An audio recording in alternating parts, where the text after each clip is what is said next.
আসসালামু আলাইকুম। পঞ্চম শ্রেণীর শিক্ষার্থী বন্ধুরা, তোমাদের সবাইকে আমার চ্যানেলে স্বাগতম জানাচ্ছি। সেই সাথে স্বাগতম জানাচ্ছি আজকের এই গণিত ক্লাসে। এখন আছি তোমাদের গণিত বইয়ের 136 পৃষ্ঠায়। আজকে আমরা প্রাথমিক গণিত বইয়ের একটি চমৎকার বিষয় শিখব, তা হলো বাংলা ও ইংরেজি ক্যালেন্ডার বা বর্ষপঞ্জি। আজকের ভিডিওটি দেখলে তোমরা খুব সহজেই বাংলা ও ইংরেজি মাসের দিন সংখ্যা এবং ঋতু সম্পর্কে জানতে পারবে। চলো শুরু করা যাক। এখানে প্রশ্ন দেওয়া আছে, তোমার জন্মদিন কবে? তুমি বাংলা কোন সনের কত তারিখে জন্মগ্রহণ করেছ তা তোমার বন্ধুদের জানাও। হ্যাঁ, তুমি তোমার বন্ধুদের জানিয়ে দিও তোমার জন্মদিন কবে এবং কোন মাসের কত তারিখে জন্মগ্রহণ করেছ। একজন ছাত্র এখানে বলেছে, আমার জন্মদিন 16ই শ্রাবণ 1419 বঙ্গাব্দ, শ্রাবণ মাস, বাংলা সনের চতুর্থ মাস। তোমার জন্মদিন কবে? তখন ছাত্রীটি বলল, আমার জন্মদিন 28শে পৌষ 1419 বঙ্গাব্দ। আচ্ছা, তোমার ও আমার জন্ম মাস শ্রাবণ ও পৌষে কয়টি করে দিন রয়েছে? 1 নম্বরে দেওয়া আছে, নিচের ছকে বাংলা 12 মাসের দিন সংখ্যা দেখি ও দলে নিচের প্রশ্নগুলোর উত্তর খুঁজি। প্রথমে আমরা ডান পাশের ছকটি দেখে বাম পাশের প্রশ্নগুলোর উত্তর বের করব। এখানে দেখো, বৈশাখ, জ্যৈষ্ঠ, আষাঢ়, শ্রাবণ, ভাদ্র এবং আশ্বিন, এই প্রথম 6টি মাস 31 দিনের। তাহলে 6 মাস 31 দিন করে হলে মোট হলো 186 দিন। এবার দেখো, কার্তিক, অগ্রহায়ণ, পৌষ, মাঘ এবং চৈত্র, এই 5 মাস 30 দিন করে, তাহলে হলো 150 দিন। আর বাকি থাকে ফাগুন মাস, শুধু ফাগুন মাস, অর্থাৎ 1 মাস 29 দিন। 1 নম্বর প্রশ্ন, বাংলা ক্যালেন্ডারে এক বছরে মোট কত দিন? প্রথম 6 মাস পেয়েছি 186 দিন, পরবর্তীতে 5 মাস পেয়েছি 150 দিন যোগ 150 দিন, ফাগুন মাস পেয়েছি 29 দিন যোগ 29 দিন, যোগ করলে হয় 365 দিন। খালি করে লিখি 365 দিন। 2 নম্বর প্রশ্ন, 30 দিন বিশিষ্ট মাসের সংখ্যা কয়টি?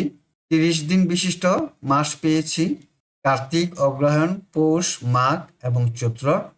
খালি করে লিখি 5টি। 3 নম্বর প্রশ্ন, 31 দিন বিশিষ্ট মাসের সংখ্যা কয়টি? 31 দিন বিশিষ্ট মাসের সংখ্যা পেয়েছি বৈশাখ, জ্যৈষ্ঠ, আষাঢ়, শ্রাবণ, ভাদ্র এবং আশ্বিন। খালি করে লিখি 6টি। 4 নম্বর প্রশ্ন, মোট কতদিন নিয়ে শরৎকাল? শরৎকাল হলো ভাদ্র এবং আশ্বিন মাস, এই 2 মাস হলো 31 দিন করে, যোগ করলে হয় 62 দিন। খালি করে লিখি 62 দিন। 5 নাম্বার, মোট কতদিন নিয়ে গ্রীষ্মকাল? বৈশাখ এবং জ্যৈষ্ঠ, এই 2 মাস হলো গ্রীষ্মকাল। বৈশাখ এবং জ্যৈষ্ঠ মাস 31 দিন করে, তাহলে হলো 62 দিন। খালি করে লিখি গ্রীষ্মকাল 62 দিন। 6 নম্বর প্রশ্ন, মোট কতদিন নিয়ে হেমন্তকাল? কার্তিক এবং অগ্রহায়ণ, এই 2 মাস হলো হেমন্তকাল। কার্তিক এবং অগ্রহায়ণ মাস হলো 30 দিন করে, 2 মাসে 60 দিন। খালি করে লিখি হেমন্তকাল 60 দিন। 7 নম্বর প্রশ্ন, কোন মাস 29 দিন নিয়ে গণনা করা হয়?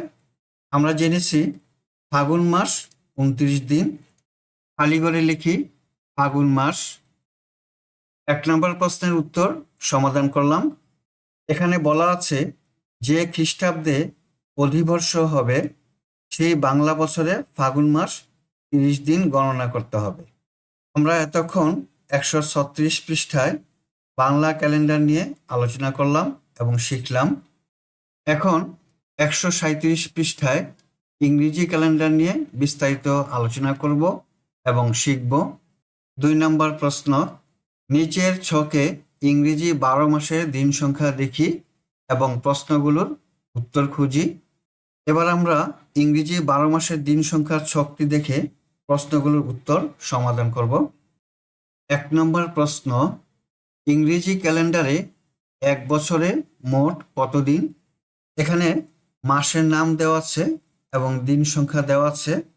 এই দিনগুলো যোগ করলে আমরা পাই 365 দিন। খালি ঘরে লিখি 365 দিন। 2 নম্বর প্রশ্ন, 30 দিন বিশিষ্ট মাসের সংখ্যা কয়টি? দেখো 30 দিন বিশিষ্ট মাস হলো এপ্রিল মাস 30 দিন, জুন মাস 30 দিন, সেপ্টেম্বর 30 দিন, নভেম্বর 30 দিন। তাহলে 1, 2, 3, 4, 4টি খালি করে লিখি 4। 3 নম্বর প্রশ্ন, 31 দিন বিশিষ্ট মাসের সংখ্যা কত? এখানে আমরা দেখতে পাচ্ছি জানুয়ারি মাস 31 দিন, মার্চ 31 দিন, মে 31 দিন, জুলাই 31 দিন, আগস্ট 31 দিন, অক্টোবর 31 দিন এবং ডিসেম্বর 31 দিন। তাহলে 1, 2, 3, 4, 5, 6, 7, 7টি খালি করে লিখি 7। 4 নম্বর প্রশ্ন, কোন মাসে আমাদের দেশ বিজয় অর্জন করেছিল এবং সেই মাস কত দিনের?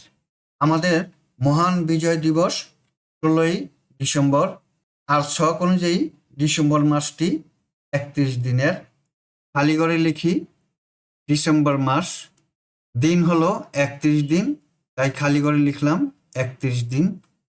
5 নম্বর প্রশ্ন, আমাদের ভাষা শহীদ দিবস কোন মাসে এবং সেই মাস কত দিনের?